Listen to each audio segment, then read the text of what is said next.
So you've just started Dauntless, and now you're thinking to yourself, damn, that boy is hella spooky. Also, what's a good weapon to start with in Dauntless? Hi, I'm Zanny and I'm a Dauntless partner. Today I'll be going over some of the best weapons for beginners to pick up in Dauntless, as well as how well they perform in the endgame. I'll also talk about some of the more difficult weapons to use and what exactly makes them so difficult. Let's get to it. The sword is one of the most reliable and flexible weapons in the game for a beginner. It's the first weapon you start with, and for a good reason. It doesn't consume a lot of stamina, meaning you'll generally have more to work with for rolling and maneuvering around the battlefield. It also deals a pretty substantial amount of damage for a weapon that's pretty easy to use, provided you make good use of your combos. Thankfully, the combos for the sword are pretty easy to learn and adjust to, which also makes it perfect for a beginner. The sword's default special ability, Valiant Overdrive, causes your weapon to deal AoE damage with every attack. Reactivating the special ability will cause you to dash in the direction of your camera, making it ideal for catching up to behemoths like Embermane. You can use Valiant Overdrive when you filled your special meter, located just below your stamina bar. I've linked to a separate video that goes more in depth with the sword in the description down below. Perfect for anyone who's looking to stick with the sword for a long period of time. One of the first swords you can obtain early on, the Ember Cutlass, is one of the best swords for progression, dealing increased part damage after you've landed 7 consecutive hits. Overall, the sword is definitely a satisfying weapon to use, and proves to be useful long after you've progressed from the beginning of the game to the end game. Chain blades are also very easy to pick up and learn, given that they have very quick attacks and use very little stamina. They also have one of the safest dodges in the game with the unique animation, allowing for you to dash and reposition around the battlefield with little downtime. Their special ability, Reaper's Dance, is one of the most dynamic in the game. If you're close to a behemoth, using Reaper's Dance will cause you to do a backflip in the air, avoiding a behemoth's ground attacks. If you use your primary attack, you'll immediately attack from your aerial position and generate a stack of the Reaper's Dance buff upon impact, capping out at a total of 10. If you use your secondary attack, you'll spin in the air before unleashing a devastating ground slam. The damage this slam does is based on your Reaper's Dance stacks, so I'd highly recommend using this when you've maxed them out. If you use your special ability while you're farther away from a behemoth, it'll pull you closer to it relatively quickly. This is great for catching up to mobile behemoths, keeping up the momentum of combat. With a solid toolset, good damage, and easy to understand mechanics, chain blades are great for a new player to pick up and learn, and do incredibly well at all stages of the game.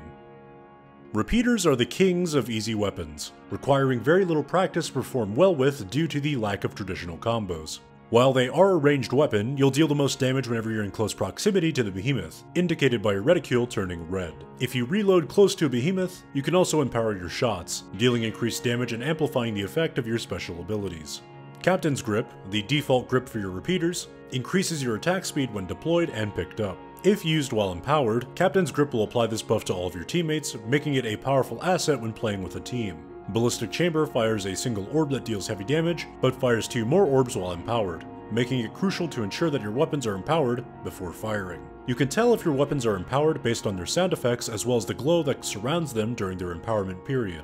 Overall, repeaters are incredibly safe and very easy to learn for someone completely new to the ARPG genre, and I'd recommend them if you want to get a feel for dodge mechanics, or maybe you just like ranged weapons.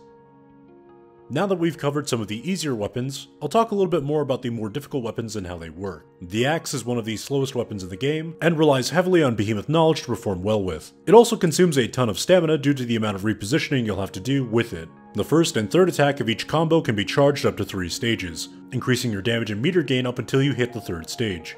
If you release the attack button right as you hit the 3rd stage, you'll gain resolve and become unstaggerable, allowing for you to continue your attack even if a behemoth hits you. You'll still take damage, but this can be useful if you don't want to give up a favorable position in the middle of combat. The axe's default special, Flight of Ruin, allows for you to throw your axe like a boomerang. It'll deal heavy damage as it passes through a behemoth, and can be recalled to use an overhead slam attack that deals heavy damage. If your special meter is filled when this attack lands, you'll gain Determination, a stacking damage buff capping at 3 stacks by default. Because of its slow nature and reliance on experience, I wouldn't recommend the axe for newer players, but it's definitely a ton of fun once you're more familiar with the game. The hammer is another slow weapon requiring a fair bit of patience and behemoth knowledge to perform well with. While it doesn't rely on charging your attacks, the hammer features a mechanic known as priming, empowering your attacks to deal increased damage at the cost of ammo, located just below your stamina bar. You can also use your ammo for your default special ability, Concussive Salvo, which functions like a shotgun blast. I wouldn't recommend using it like this though, due to the poor damage. After you've reached the end of your combo, you can use the button associated with priming to Aether Slam, an attack that deals heavy damage on the initial hit along with creating shockwaves based on your remaining ammo. If you land the Aether Slam, your ammo becomes empowered, causing your primed hits to deal even more damage and your Aether Slams afterwards to deal increased damage. Overall, the hammer is a meaty weapon that requires some work to perform well with, but is a beast at the endgame. Definitely worth learning for experienced players. The pike, unlike the hammer and axe, is a pretty quick weapon with good variety. The problem comes mainly from its stamina consumption and the complexity to its moveset. Light attacks cost no stamina up until you reach the end of its combo chain, while heavy attacks consume a large chunk of stamina with every hit. Every hit you land builds up your special meter, with the meter itself increasing your damage up to 20%. However, taking damage cuts your meter in half, making it difficult to get the full benefit for a newer player. You can store your special meter as fuel for your special ability, indicated by the missile icons located just below your special meter. The strength of your special ability is determined by how much of the meter you store. Your default special ability, Concussive Payload, fires a missile that deals damage based on the amount of meter stored to fuel it. I've left a link in the description to an older guide of mine that covers the pike in greater detail, so be sure to check that out for a closer look at this interesting weapon. For now, the pike is one of the more difficult weapons to master and perform well with, and should only be used when you're more experienced with the game or if you're looking for a challenge. And finally, Aether Strikers are a combo heavy weapon that deal immense damage based on optimal play. The complexity of Aether Strikers can be pretty hard for a newer player to grasp, revolving around building mantras to increase the damage of your heavy hitting attacks. I'd highly recommend checking out RevvyRad's guides to Aether Strikers as he covers them in great detail. I've left a link to that video down in the description below. It's hard to talk about these without making a full-fledged guide for them, but just know that they're insanely rewarding to learn and can make you the heaviest hitter on your team if you master them.